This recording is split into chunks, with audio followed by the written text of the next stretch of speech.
It's the Not Your Average Guys show. Back after a 2 episode hiatus, which makes like what, 3 weeks, I think. So here we are, and we might as well just jump right into it. I mean, try not to step in it, but what's going on there, Dan? Well, talking about the dog that just pooped. And I could hear you guys in the background of my earbuds as I was up there. Yeah, we didn't say Yes, anything mean the about you dog though. chose the dog chose rug over hardwood surface that is roughly 1,600 square feet of my main floor. He chose rug, and then he laid on the rug going. Not he didn't do that in the poop, but he made sure that his feet were nice and clean on my rug. Nice. And um, yeah, I don't know how it came about that we are babysitting dogs, but we're babysitting two. One's a little wiener dog, and one is a I don't know some kind of little hypoallergenic dog about this long, Ah, nice. like a little Yorkshire Terrier or something like Yeah, that. they're a little bitty. Like pretty little, yeah. Um, so the cat and her kittens got kicked out of the house because she is absolutely a violent creature when it comes to anything that she thinks might threaten her kittens, Oh which yeah. personally I think is the best for a mama cat. And Mm-hmm. everybody else thinks she's just violent by nature. I don't agree. I So think the cat she's doing is her job. the cat and kittens have moved out. They moved to the quail room. Mm-hmm. There's no Do quail in there right now, but when when I brought home our cat and kittens, she was a little fury also.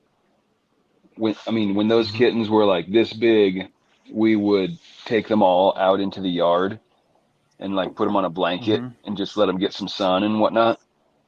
And if Brutus, our tiny, non-aggressive dog, looked over there, she would attack him.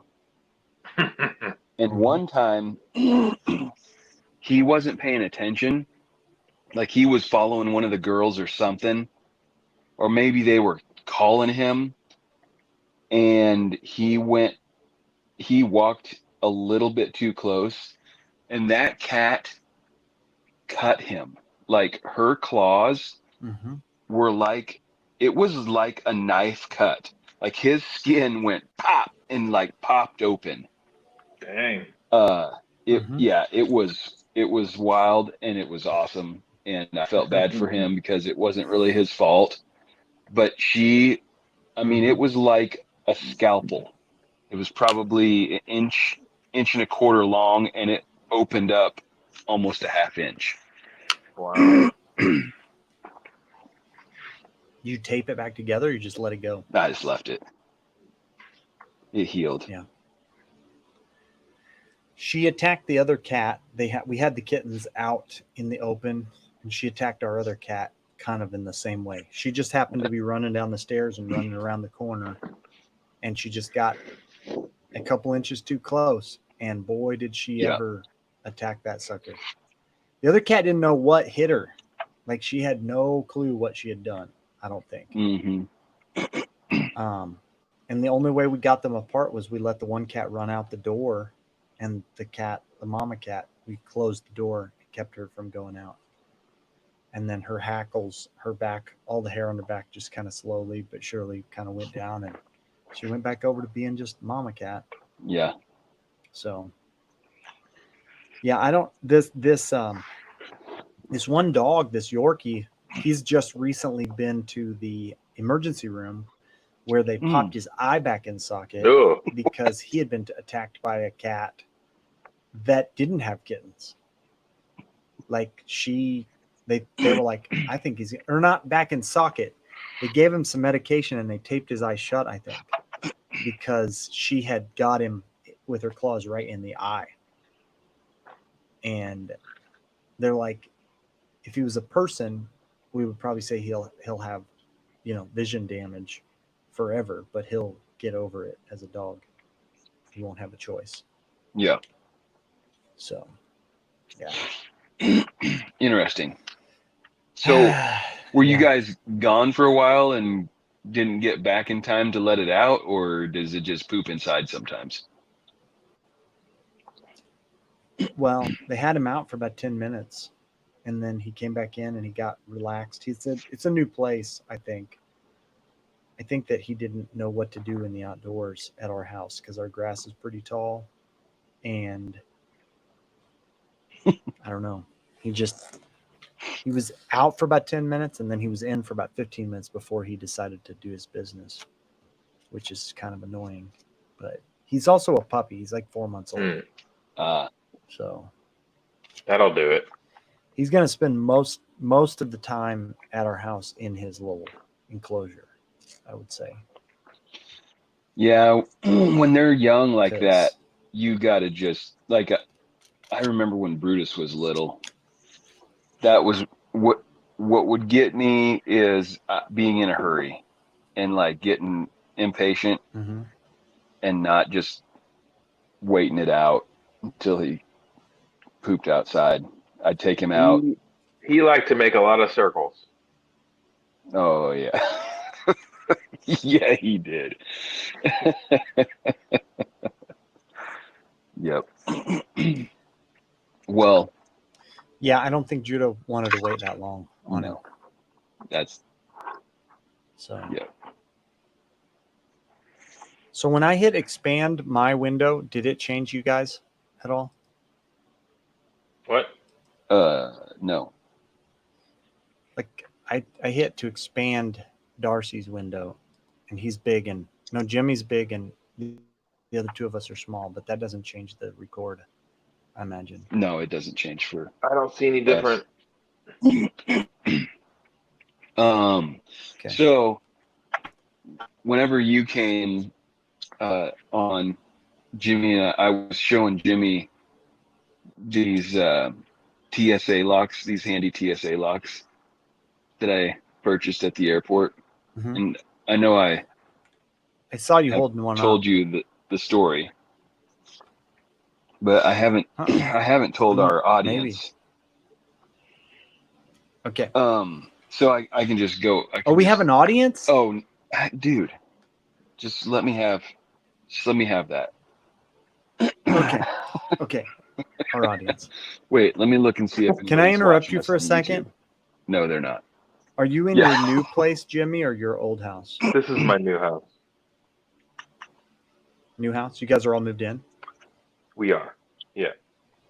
Well, they're moved out. Okay. Yes. Yes. You moved out. We're moved out of the old house. That's a Okay, good go ahead with your backdrop, isn't story, it? Darcy. That brick fireplace. I like it. Okay, so I'll tell the story. So I took a trip a month ago, say something like that, out to Pennsylvania. Flew out there and then drove back. And I prefer to carry a firearm. And so on a trip like that, it seems like, the time that you also would continue to carry a firearm when you're driving 1,300 miles across country. Is this the same trip you drove the big box truck underneath Dan's bridge? That is, it was that trip, yes.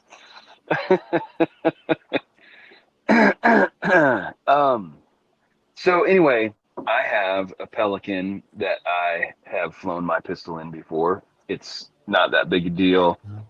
TSA, pretty darn easy to work with when you're checking a firearm.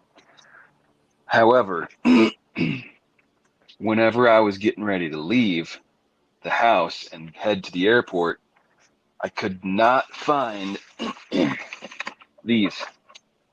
these are my locks that I use for that. I have 2 of them. Mhm. They fit perfectly on that Pelican. They're secure. Could not find them. So I snagged this lock that I did have, that I did know where it was, and threw it on there.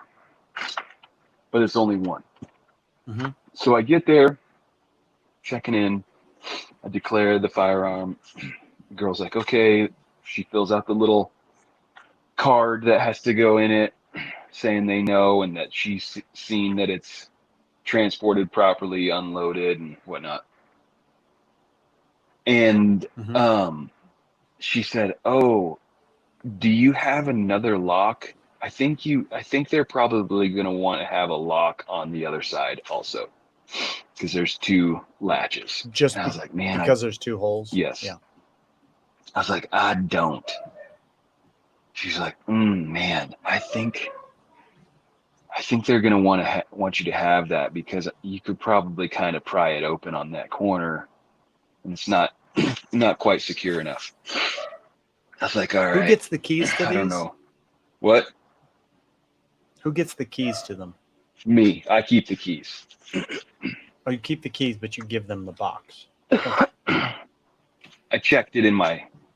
It was in my. It's in your suitcase.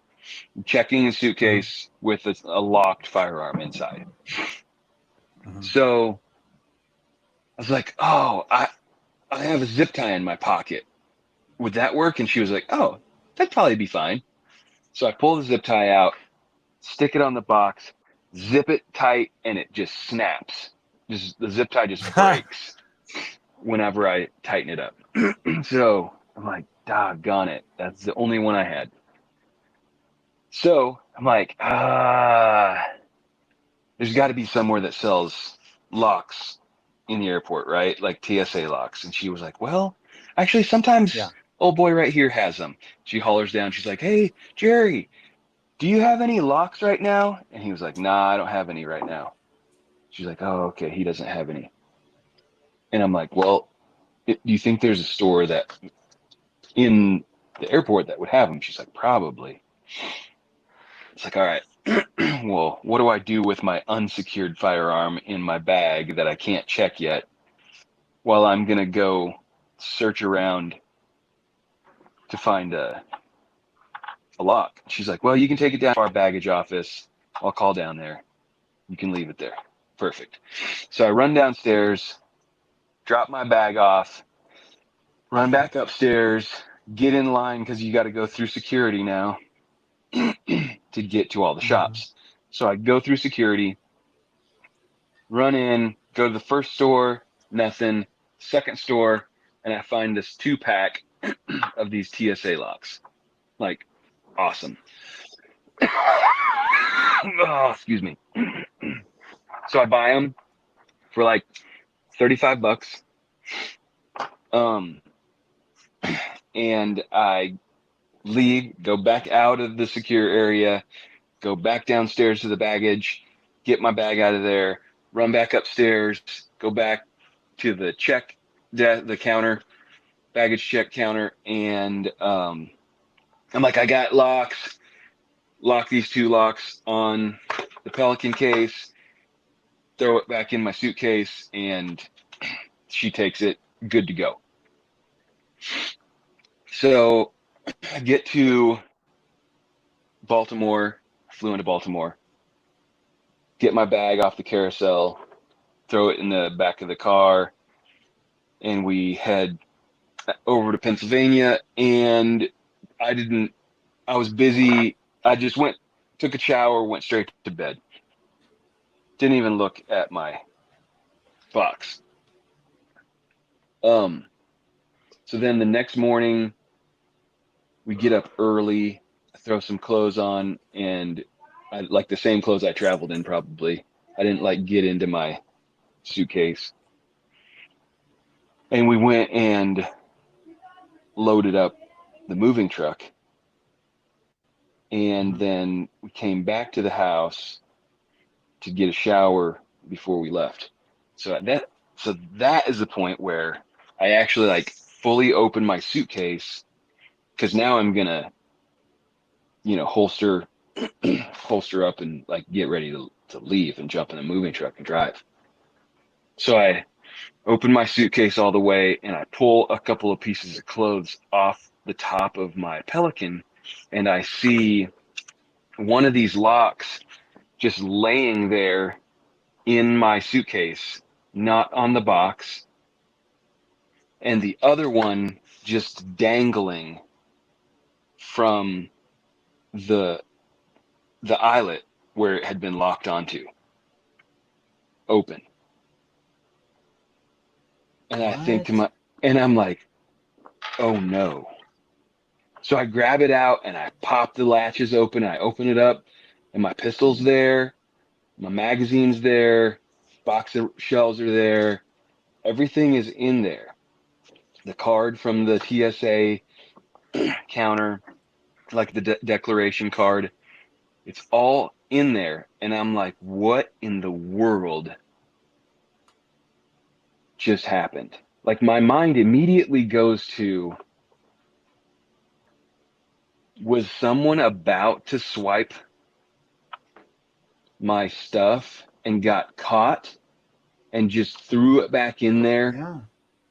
and chucked the bag back onto the cart, or what? And I'm like, Because everybody there knows that there's a gun in there. no, I No? don't think, no, that's the declaration is inside the box, inside the suitcase. So I think only Okay. someone in the TSA. So the baggage people shouldn't know. I don't think, Mm-hmm. unless somebody's telling them. Like there's no demarcation on the outside of my luggage that says anything about what's inside it. There's no tag that No. indicates it. So I'm thinking to myself, oh my goodness, I think I just about lost my pistol just now. And that's kind of what that's just like my assumption. Thought. I'm like, wow. Yeah. So, whatever, I didn't. And I, make the trip home. And once I get home, I start like looking at things and being like, what in the world? How did this happen? And I put these locks back on the Pelican, which they're small. And so that Pelican like eyelet takes up all of that lock, all of that space. Yeah. So what I figured out is if you put this thing on the Pelican case and then you move it a little bit, it just pops open. It never latched in the first place. No, it's locked. Like it's locked shut. It's clicked shut. But this lock is a piece of garbage because it opens like that. $35, $18 piece of garbage. You mean? So both of these locks, like you can just pop them open. There's no zero security. No, it does not take a key. Those locks are like the. They're like the. I don't think anything nefarious happened. Of TSA. I think that it was on my bag, like on my case, like that, and when it got cinched down, it just came open, and one of them got jostled enough to actually fall off of the box, and that's how secure they are. Locked, unlocked, locked, unlocked. That's wild. That's crazy. So I came home and I immediately found these. In fact, while I was gone, I kind of remembered where I thought they probably were, and they were. You should keep them in the Pelican case. Much better. Well, I have them in my desk drawer right here now. I think that'll do. I can still hear you. I gotta go get a drink of water. Okay. I'm still listening. Yeah, that's wild. Those things can be that crappy. Like how can a company make a product that is just straight garbage and sell it for $30 or $35? Yeah. It's called Go Travel. They don't work.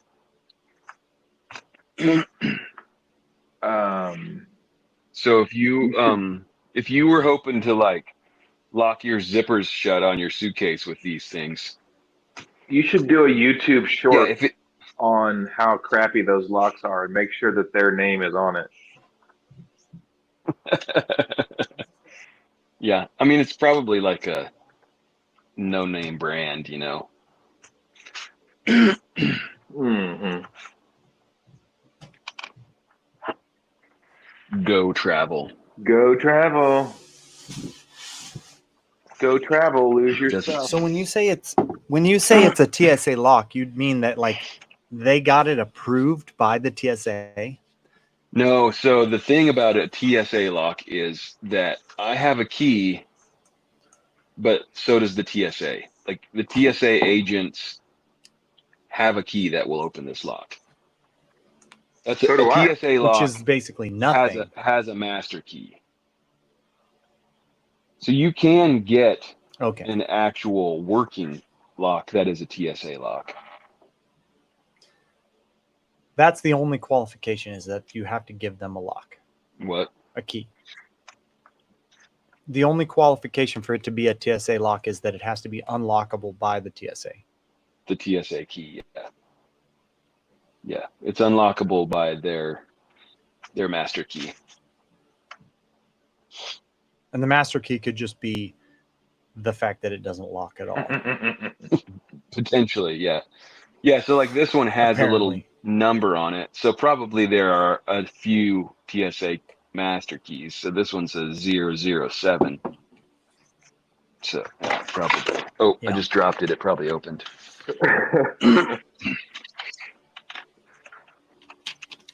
Crazy. Yeah, pretty wild. Oh man.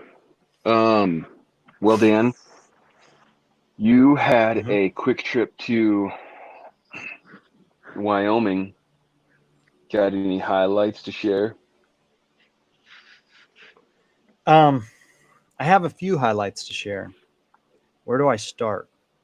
So I videoed 3 catch and cook videos. 3 different days I went and I caught fish, or I went fishing in different locations, caught fish and cooked them and ate them On the bank?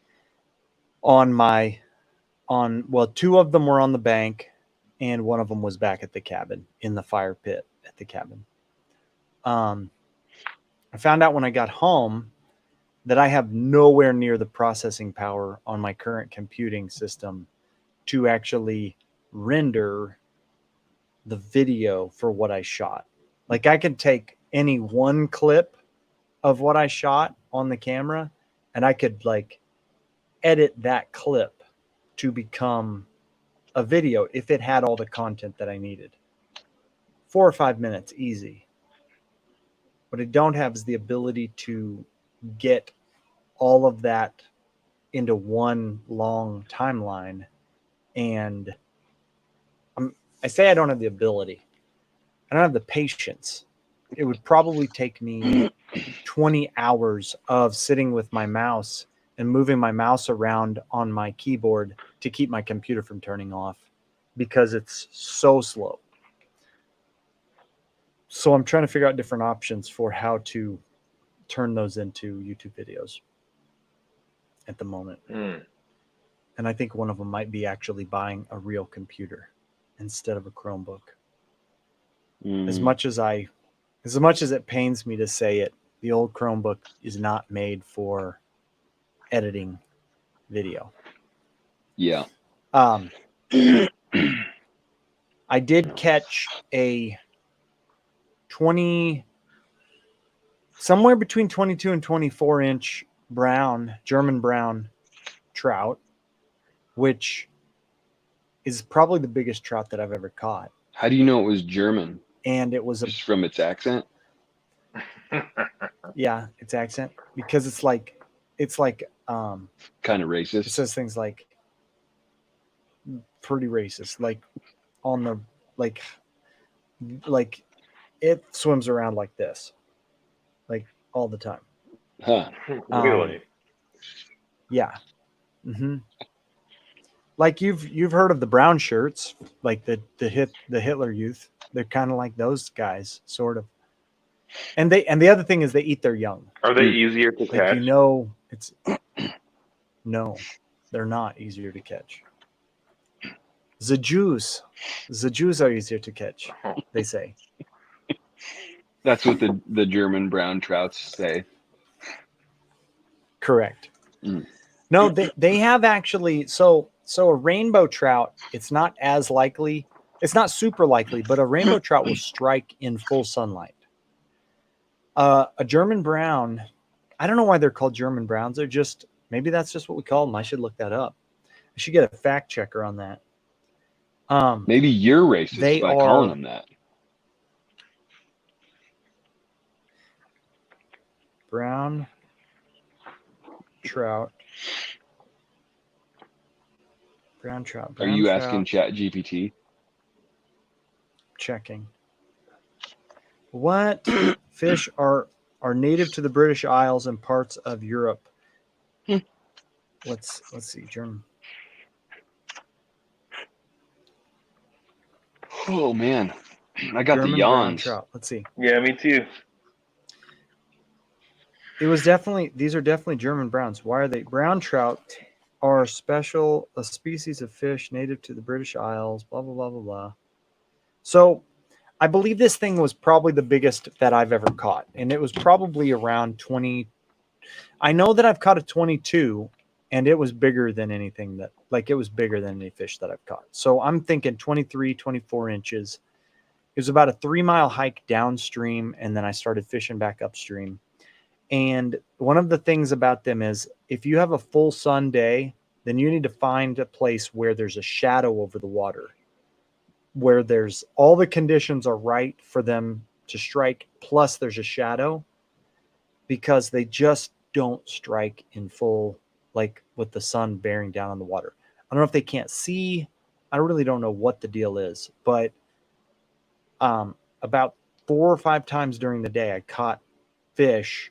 And I would just catch like 1, 2, 3 fish back to back if there was cloud cover. If there was no cloud cover, it was just nothing. I caught a brookie, probably one of the biggest brook trout that I've caught. He might have been close to a pound, which that's pretty, in my book, that's pretty big for a brookie in a stream. I did let the German brown go. And I actually let 4 browns go that day that were pretty sizable, because we already had plenty of fish to eat, and I just figured why kill them? Yeah. They're perfectly happy living in the stream. So yeah, it's a good time. Cool. We also hiked to a geocache, Judah and Ace and I, that was, I would say it was 0.2 of a mile over, and it was about that same distance up the mountain. That was kind of crazy. And we met these guys. Let's see if this will work.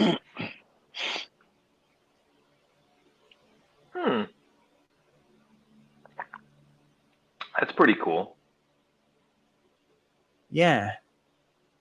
Can you guys actually see it? Yeah. Yeah. Big moose. See that guy too? He's just hanging out in the brush.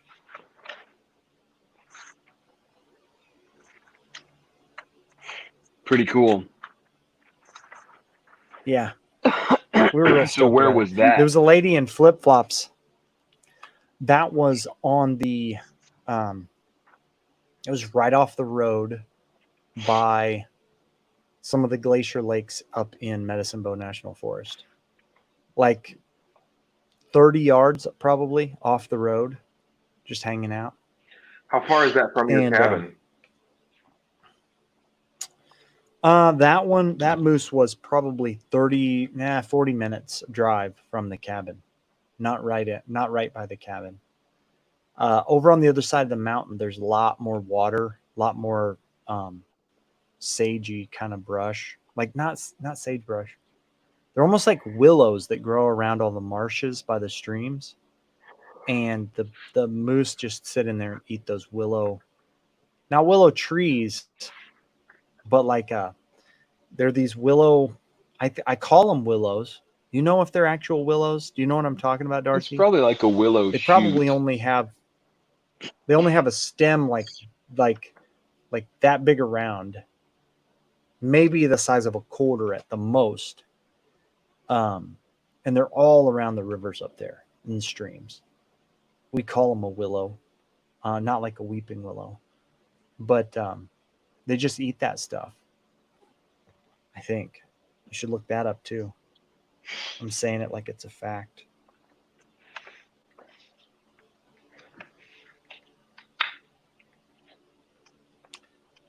Willow, aspen, birch, maple, pine, cherry, and mountain ash. What willow do moose eat? Here we go. Yeah, definitely. Oh, so here now, Darcy, you can weigh in on this because this was an actual quasi discovery that I made this year. I was hiking for one of my catch and cook videos. I was hiking and I could smell sage in the air. And I picked some sagebrush, like the stems with the seeds on some sagebrush. And I was like, man, this stuff is really pretty savory smelling sagebrush. So I cut some of that sage and cooked it with the fish. And I thought that it turned out really good. So it's all over up there. So I just cut a bunch of shoots of it and brought them back to Missouri with the fish that we brought back. And Darcy cut them up and we stuck like a couple of little sprigs of this sage in each of the trout that we cooked. What did you think of that? I enjoyed it. Indifferent? Good? No, bad? I liked it. I thought they were really good. It turned out really good. And then I also took a branch and just put it right in the oil and just let it kind of like sear that sagey kind of flavor into the oils. Yeah. It was real good. First time I've ever done that. And I honestly thought it was very good considering that I've been going up there for 40 plus years and never tried it. And just this time it could be that we were early enough that it was still like kind of had that effervescence to it. It wasn't like dried out when it just kind of just dries out later on. Yeah. But that turned out really good. It sounds real tasty. It was. I'm gonna put some lemon garlic butter on them and that sage, and turned out very nice. Yep. Speaking of, since we have an audience, Darcy. Oh yeah. When are you gonna? Big one. When are you gonna go to Wyoming with me? Man, how about I don't know. 2 weeks? 3 weeks? 3 weeks. What?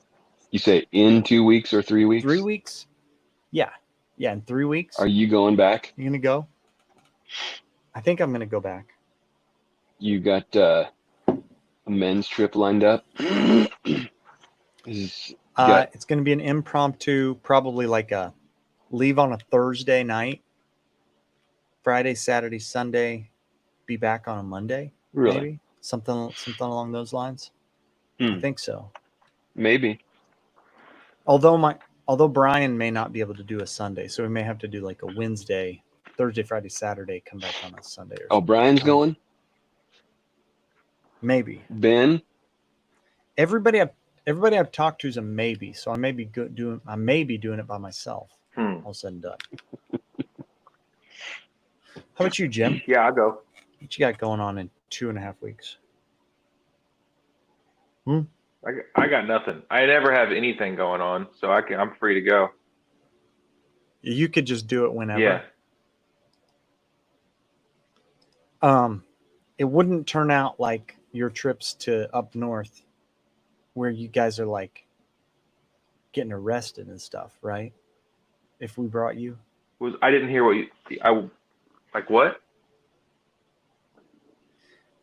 Aren't most of your trips always pretty dicey whenever you get invited on something like, well, wasn't it a few weeks ago you were telling us you were driving up north and like, I forget what happened. You and Jeremy, you get arrested or something? Oh, Talking about the Story, Iowa. Story City, Iowa. Story City, Iowa. Yeah. Uh-huh. I think that What was were you guys doing? I think that was more than a little while ago. That was probably 3 years ago. And yeah, I wasn't doing it, but some of the people that I was in the vehicle with thought it would be cool to slide the van door open and stick their naked butts out at the cars passing by. They thought it'd be a good idea, or they did it? Both. How'd that turn out? Well, we got pulled over in Story City, Iowa, Yeah. right off of I-35. And we didn't get any tickets, but the police, the highway patrol, whatever, they weren't happy with us. Mm-hmm. We were driving across Nebraska one time years ago before Wayne and myself and Ross we're all married now for 20 plus years. So this is like 22, 23, 24 years ago. We're driving across Nebraska and there's 3 or 4 of us in the car. And, you know, if you've ever driven across Nebraska on I-80, you can get out there and you can see for 3 miles, 4 miles in front of you, 3 or 4 miles behind you, and there's nothing. There's nobody.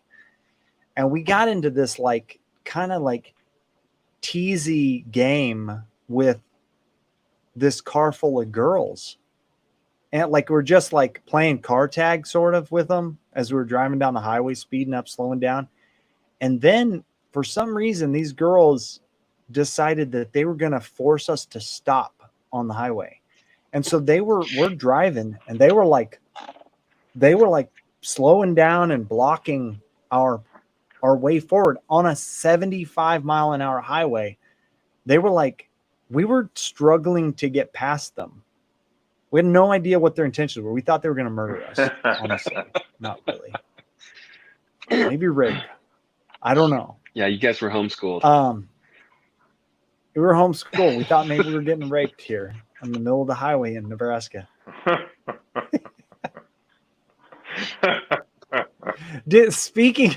Speaking of that, oh boy, Darcy, were we together when I went in that truck stop? Not truck stop, the rest area. No. Do you know what I'm getting ready to talk about? Can I tell that on our PG podcast? Do it. So it's not PG. Okay, so I'm pretty sure it was PG-13. Nebraska. And back in the day, It was Nebraska. in Nebraska, disclaimer, PG-13 version here. So in Nebraska, in these truck stop or not truck stops, these rest areas out in the middle of nowhere, they're open 24 hours a day, and there's nobody there servicing them or anything like that. You're just driving across the nowhere, and then there's a rest stop every 50 miles or something like that, right? So I believe it was probably Wayne and I were driving across there, heading out to Wyoming one year, and we were like going through the middle of the night, driving 80 miles an hour, see a rest stop. We're like, man, I gotta pee. So I pull off. I think I might have been the only person awake. So I run into this rest area, and I didn't need to pee. I needed to take a dump. Well, they put these doors on the bathrooms in these things that are only like this high, right? And you go in there and you're just like, oh, dude, I gotta go. And then you see these doors that are like this high, and you go in and you can literally, like, you're sitting and you can reach the door like right here. So I sit down and I start doing my business. This old trucker walks up and puts his hand on that door, and he leans over the door and he starts talking to me. And I'm trying to take a dump, and I'm like, what in the world is happening right now? And I can see under the stall, he's got one pant leg tucked into his boot and the other pant leg over his boot. And I'm like, this dude is a freaking weirdo talking to me. And finally he's like done talking to me. It's like 2:00 in the morning, and there ain't nobody else around except me and rando trucker dude. And he goes over to the stall, and I quick, finish my business and clean up, and I get up and I go to the sink, and dude starts talking to me from the urinal. And this old boy is standing this far from the urinal, and he's holding this anaconda out here like this. Yeah. And he's talking to me, and he's peeing a stream that's like 2 feet long from him to the urinal. And he's talking to me the whole time while I'm washing my hands. And I'm just like, what is happening? I've got to get out of here. I have got to get out of here. So, being the nice homeschool kid that I am, I'm just making conversation with dude with a 1 foot long penis standing a foot from another 1.5 feet from a urinal. And I just freaking get my hands washed, and I just like run out of there. To this day, I don't know what his intentions were, but he was definitely showing off for sure. And I got back in the car, started driving again. Nobody had even woken up. And when they woke up, I told them, and nobody believed me. And still nobody believes me to this day, I don't think. I believe But you, that man. was the freakiest truck stop experience that I've ever had right there. Totally freaky. Mm. Well, that's why you have to travel Anyway. with a gun in your pocket. I think I left it in the car because we typically take guns out there. I was not expecting that. And then, like, I don't remember that back in those days there was like a show where there was somebody who, I don't know who the character was, but there was some show back then in like the late 90s where there was some truck stop scenes with a bunch of people that got pretty crazy. And I think that was in my mind whenever I was talking to this guy. I was just like, what is getting ready to happen? Do you know what I'm talking about? I don't. I don't think I remember that. It was something like the truck stop was like where the gays went to like congregate or something like that was the storyline behind it. Dude, Dan, But I was homeschooled. We didn't watch stuff like that. didn't you though? Did you not? I just thought gay was what you called your friends that did something dumb. That's a good point. Yeah. That's a good point.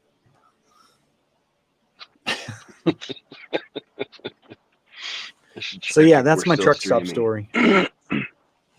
Oh, did they cut us off? I don't see any notifications.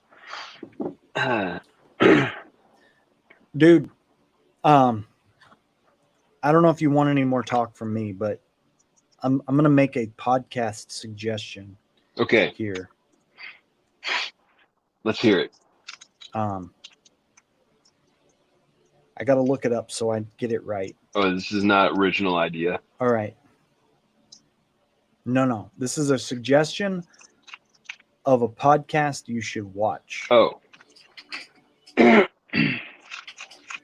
Okay. Dan, you see how sweaty my armpits are?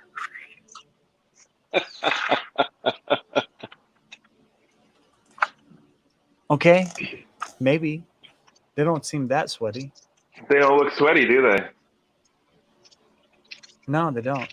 That's this week's sponsor. What happened? You get some chemicals? I got to some keep you from chemicals sweating? that dried up my armpits. Ooh, is that healthy? I don't think That's so. exactly what I said. Is it? I don't think it's healthy. Mm-mm. I mean, So did you get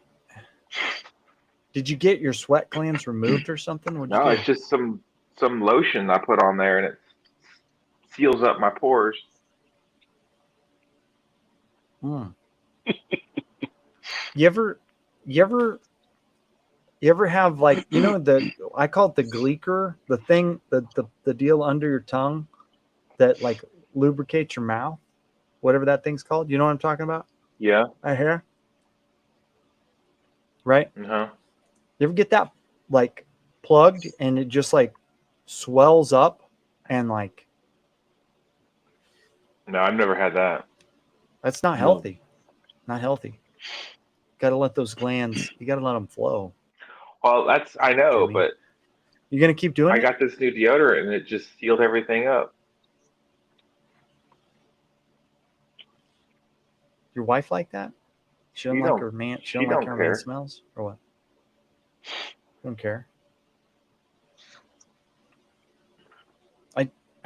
I got another story about that. Wait, what about Whenever this I was podcast? a kid, my dad was a preacher.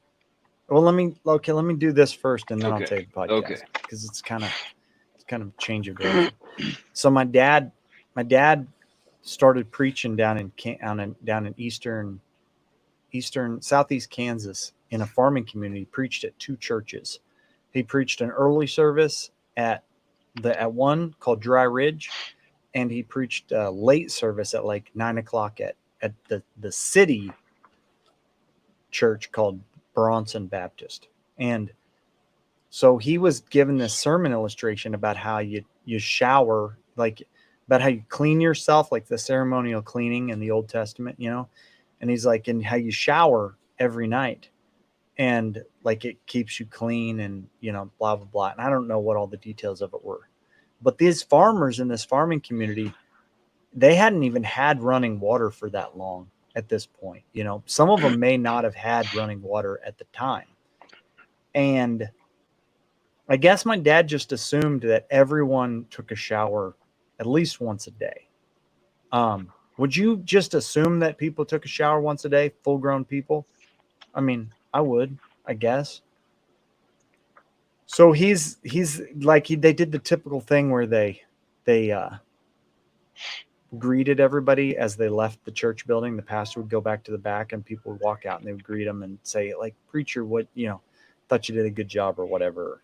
I hated this thing that you said, whatever. And this lady that was like 50 in the church, that was this farmer's wife, she comes up to my dad and she says, Pastor, I like the smell of my man.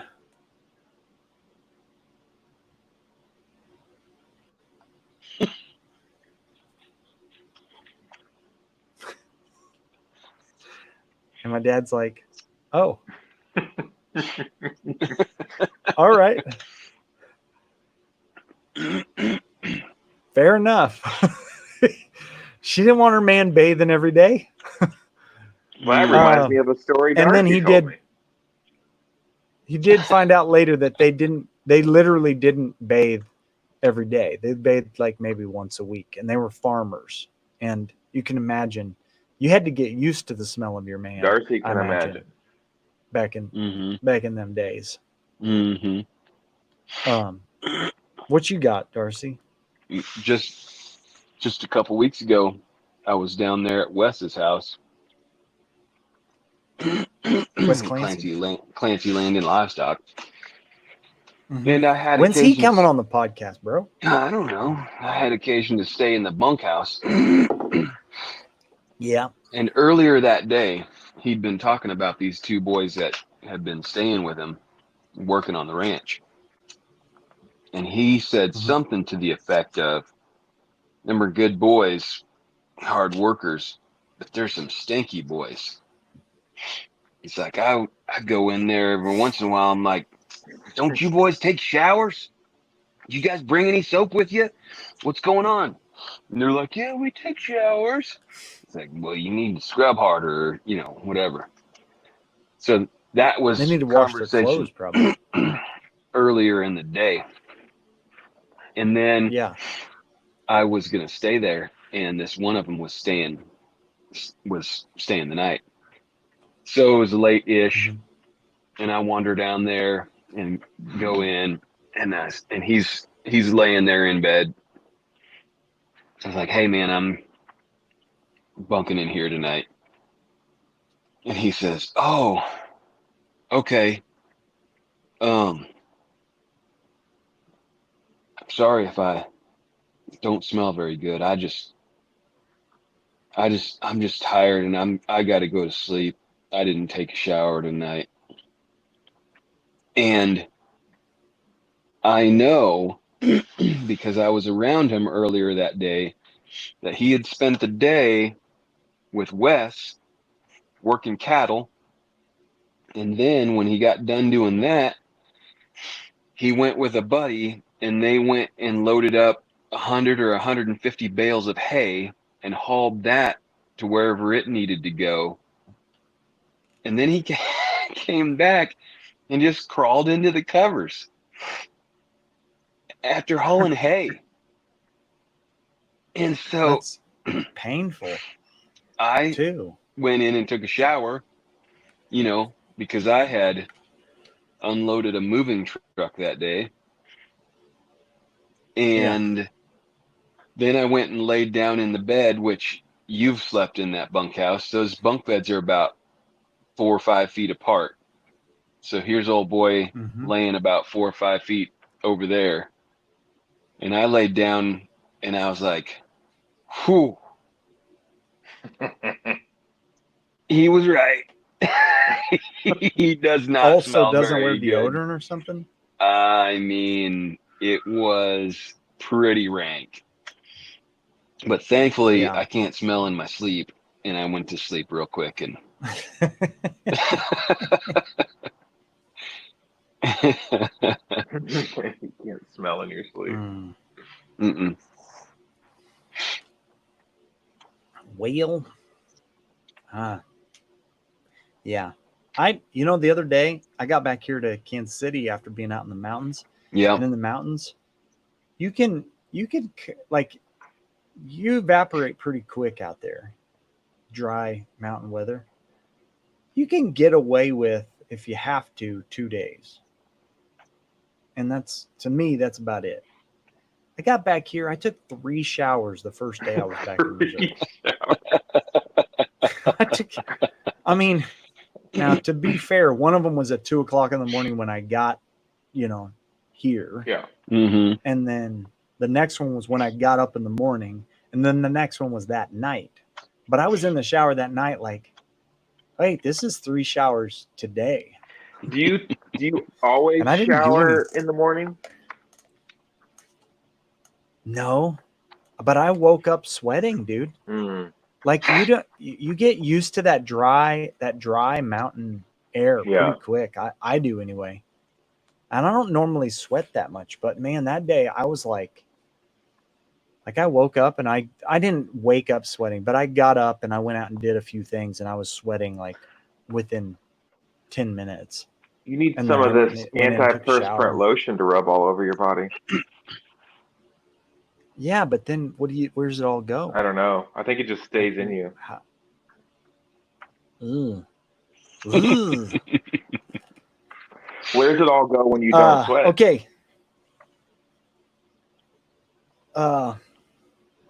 Well, it's not trying to get out when you don't sweat, is it? That's my concern. Is like if you're trying to sweat, but it's getting stuck under your skin, where's it go? I don't know. You know what I'm saying? Well, I guess we'll see Okay. if Jimmy blows up and gets all puffy looking. If you get like, if you look Next- start looking like a blister. Next week we'll be doing the podcast and he'll be like this because he can't put his arms down, big balloons underneath there. I don't know what happened to me. I haven't I went to sweated the rough all doctor. week.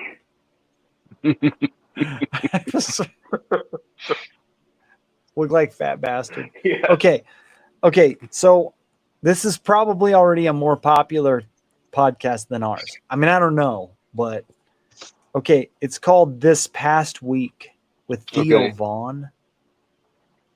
All right. With Have you who? heard of this guy, Theo Vaughn, Jimmy? Oh, Theo Vaughn. This past I week. heard of Theo Vaughn. Yeah, have you heard of him? I don't know. What's he do? Why is that funny? He didn't even say anything funny yet. Why is that funny? Yeah. He's a friend of Joe Rogan's. You know what I'm talking about? You know who I'm talking Joe about? Rogan. yeah. Yeah, We have had you heard of this him? We had this kid in my neighborhood. We called him Fat Allen.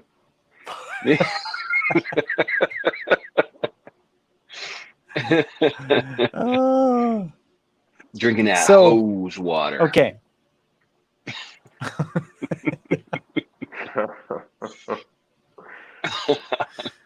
When I was down there in Australia, and they were like, "You got to be careful with these koala bears. They got STDs. You got to be careful with them." And I was like, "They should be careful with me. I got some things too." Yeah.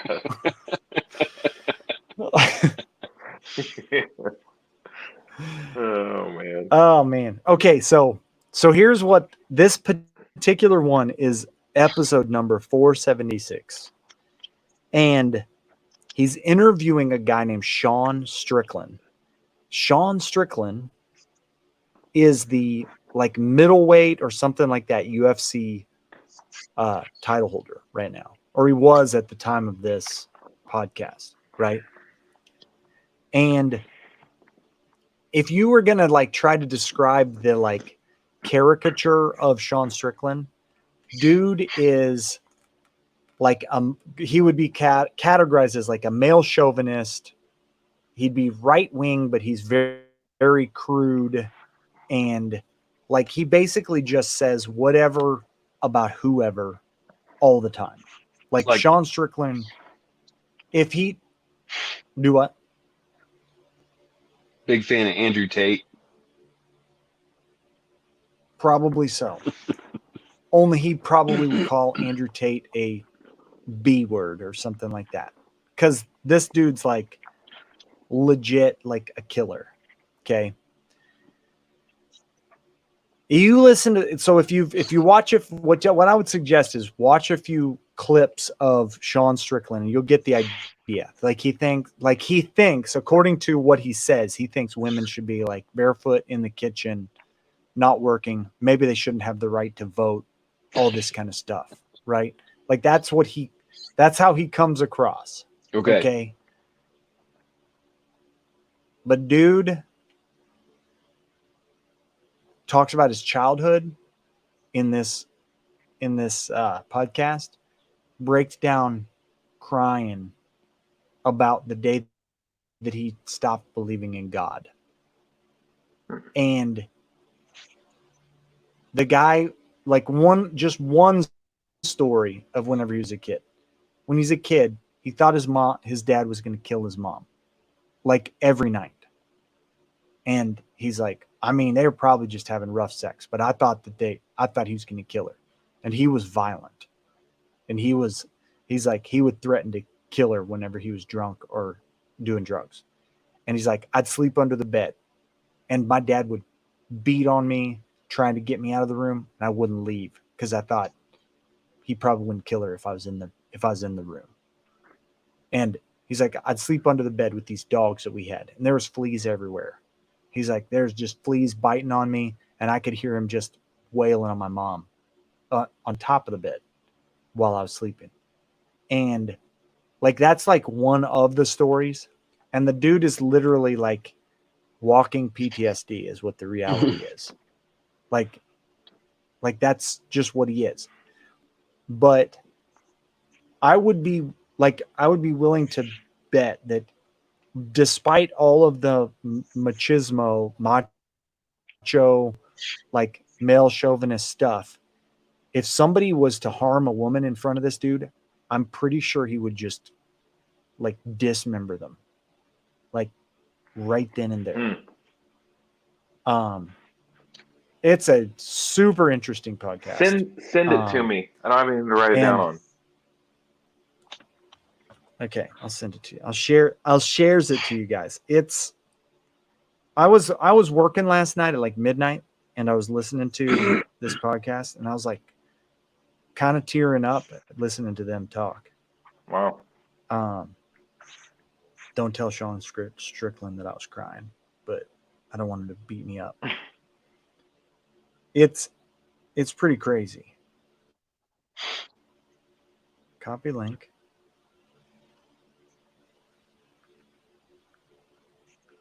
I just put it on play on YouTube and whatnot.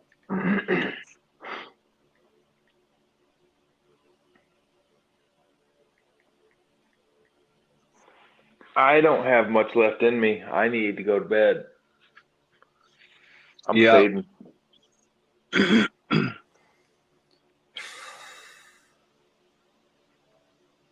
Dude, I gotta fill out my thing. Dang it. I just realized that. You realize what? Gotta fill out my my survey before midnight. Gotta get it in. You got 25 minutes. Should probably get it in. Well, I sent you both that podcast. Got it. I'll listen to it tomorrow. And I'd be curious. I'd be curious what you guys take away from it, because it's pretty interesting. How, like, do you know who that guy is, Sean Strickland? No. Like, before I say anything about him. Okay, then watch some like clips of him before you watch the which episode is it? Because without any context, it's episode.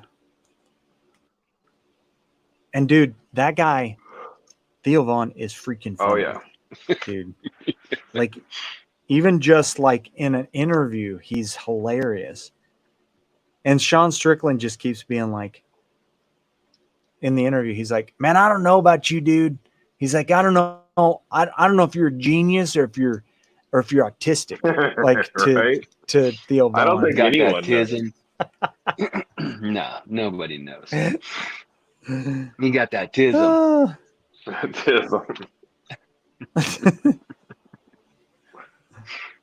Where the heck is that thing? It's episode 476, I think. Yeah, you should listen to it. It's don't listen to it in front of your kids. I ain't lying. It's not appropriate, but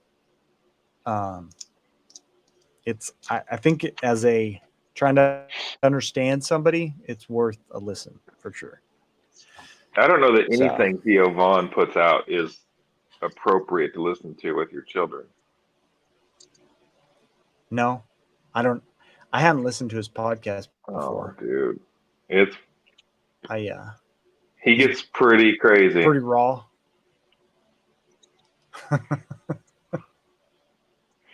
But then just the other day, he interviewed on his podcast Dave Ramsey. Right. I noticed that. I didn't see it, but I noticed that the other day that it came up. How are we going to get Dave Ramsey on here? That's what I want to know. I'd say we're not. Email him. Probably just got to email him. Do we even want Dave Ramsey on here? Sure. Heck yeah. Yeah. Okay, I got to fill this out, guys. So yeah, I got to go to bed. I just I just All right. I just put the link to that Theo Von episode in the comments on YouTube. Oh, nice. In the comments. Okay. I don't know. The Is that what you're supposed? Isn't that what you're supposed to do? Click and like and subscribe. I bet I Theo don't know Von where will the go buttons are. viral after this. He probably will. I It's bet he gonna does. I bet. push him over the top. I mean, because you guys didn't know about him before I brought him up, obviously. Oh man. All right. Hi. Well, it's good to be back, It is. and let's figure out that trip to Wyoming. Mm-hmm. And Catch if me one there's of them somebody Yeah. out there listening, German trouts. yeah, if there's somebody out there listening that wants to jump in on that trip, hit us up. We'll figure it out. Perfect. Right, Dan? All All absolutely. right. You still got you got like some of the most time you've ever had getting your report in. Literally. Yeah. So, all right. Perfect. That's Not Your Average Guys show. All right. Catch you guys. We'll see you next time. Later.